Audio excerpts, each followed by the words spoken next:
Pre-1970 rigid floor tiles measuring 8" by 8" or 9" by 9" should be presumed to be asbestos-containing tiles. Under normal conditions, these tiles should be removed as an asbestos project in accordance with regulations.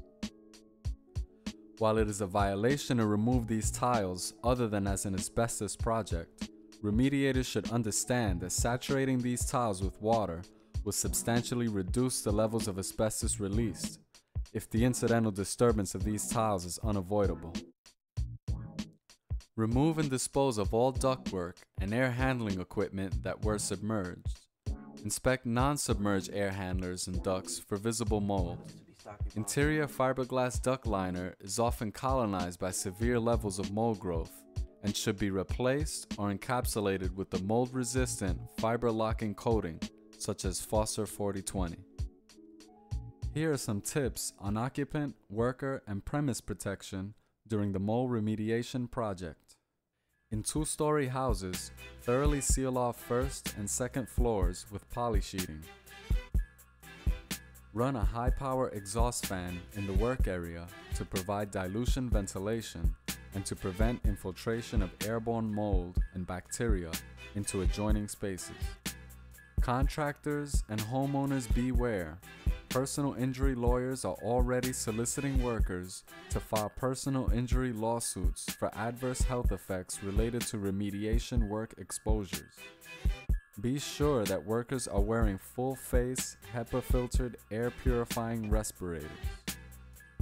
Remember, houses that are being gutted must still be considered mold remediation projects. While occupant exposure is not an issue, worker exposure is a huge issue.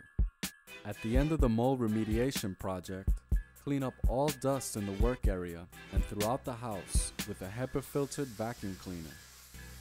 Final clean all surfaces in the work area with a detergent solution. After cleaning, you may use a disinfectant to kill any remaining mold and bacteria. If there was sewage contamination, disinfection is a must. Use disinfectants like bleach or hydrogen peroxide. Mixing 1 cup of household bleach per gallon of water is recommended. Never mix bleach with ammonia and dispose of leftover bleach at the end of the day. Mold remediation contractors may use an ammonium chloride-based disinfectant, such as Foster 4080. Here's some advice on dealing with mold remediation contractors. The state of Louisiana requires licensing of mold remediation contractors. Hire only a licensed contractor and get 2 or 3 quotes. Ask the contractor for 5 references on similar jobs and call to see if the clients were satisfied with the job done. Require that the contractor provide an insurance certificate naming the property owner as an insured, with proof of commercial general liability, contractual liability, and contractor's pollution liability. You should also require that the contractor submit a written proposal that includes a detailed scope of work, a detailed plan for occupant, worker, and premise protection, a provision for final payment being conditional on the results of a satisfactory third-party final inspection and post-remediation air testing. Finally, beware of contractors who recommend fogging or spraying. Moldy materials must be removed.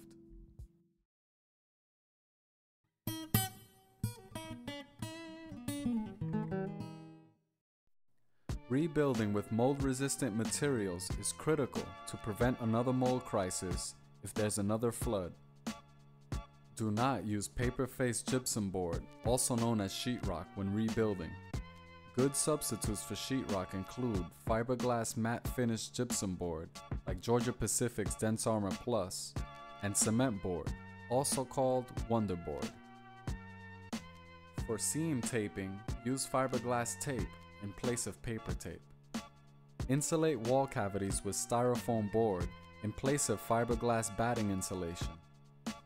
Wood studs and joists that are removed should be replaced with galvanized metal. Use a mold-resistant paint such as Caliwell that contains calcium hydroxide as a mold retardant. These measures will prevent a future mold crisis like the one we've seen in this region.